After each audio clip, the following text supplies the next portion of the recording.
and there's absolutely nothing to worry about. Oh, are you awake now? Oh, thank goodness! Traveler, you're finally awake! Well, we're at... Good question. Where are we? Paimon was in such a panic when you passed out that she even forgot to ask what place this is. This is Gandharvaville. It was originally built by scholars from Sumeru as a place to rest in the rainforest. Now it's mainly used by the forest rangers as a base of operations. My name is Kale. I'm a trainee forest ranger. My master and I found you passed out during our patrol, so we brought you here. Oh, no thanks are necessary. I didn't do anything really. By the way, how are you feeling now? Any discomfort? Oh, that's Master's herbal medicine you're tasting. He gave you some while you were unconscious. Before I forget, Master mentioned you should take more medicine once you wake up.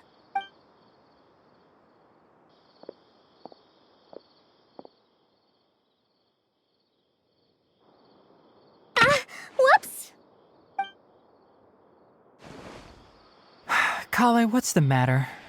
Were you trying to retrieve the medicine? As I've already told you, you must be careful with these. Sorry, Master. Now, the guide to Avidya Forest's edible fungi is clearly posted on our bulletin board. But if Farbode forgets which mushrooms to avoid one more time, I'll have no choice but to leave the guide somewhere a little more visible. Like right smack on his forehead so others can remind him to be careful. Right? This is the second time he's come down with food poisoning this month. I'll be sure to give him a good talking to. Yes, please do. If, on the off chance, Farbode simply enjoys having little imaginary fairies dance before his eyes, then we'll just let him be. But the next time he requires any of our medicine, be sure to charge him accordingly.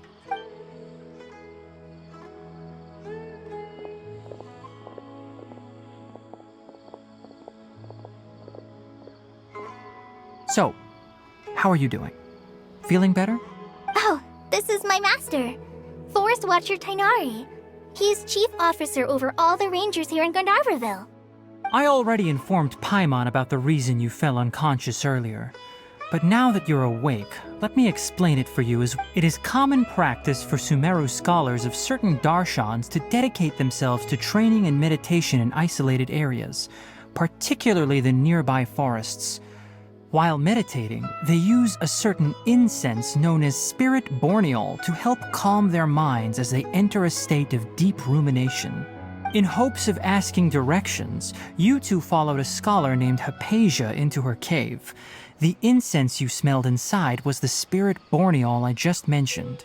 That incense typically has no effect on most people, but for a very select few, it can have profound effects on one's cognition, as you experienced firsthand. Does that make sense? Very good. Now, answer me this. Did you feel anything after passing out? Say, any out-of-body experiences? Or did you see anything while unconscious?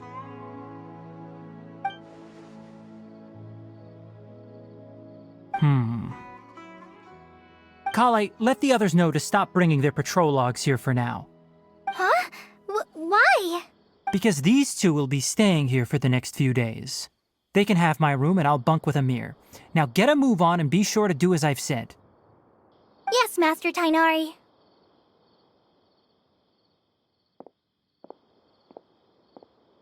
Wait, hold on a second. Can you tell us what's going on? Sure, let me fill you in. I originally planned to send you on your way once you finished your medicine.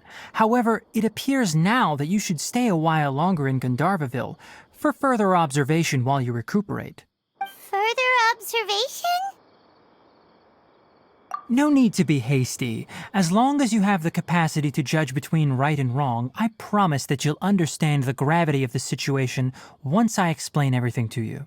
Based on what you saw after smelling the incense and losing consciousness, we can conclude that you experienced a powerful hallucination, which suggests your mental state is not in the best of shape. If you're skeptical, have a whiff of this. Ooh, are you okay? You're experiencing a similar sensation as when you passed out, aren't you? So even though your condition is stable as of now, if I were to haphazardly let you leave, it's highly likely that you'd suddenly pass out again somewhere else. The rainforest is home to many fierce animals and hazardous areas. If something were to happen to you again, I'm afraid you might not be so lucky. For now, I suggest you continue taking your medicine each day and avoid wandering off on your own. At least until you stop having adverse reactions to this kind of smell, okay? Good. Now continue resting while I fire up another bowl of medicine for you.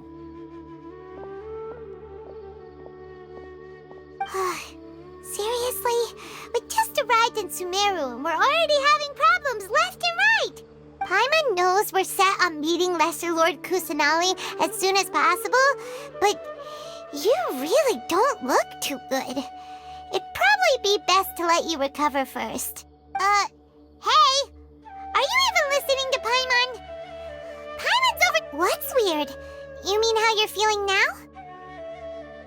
You mean the vision of tree roots and red skies you saw?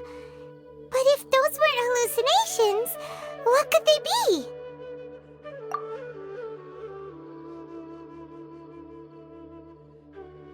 Well, considering how unique you are, Paimon trusts your judgment here.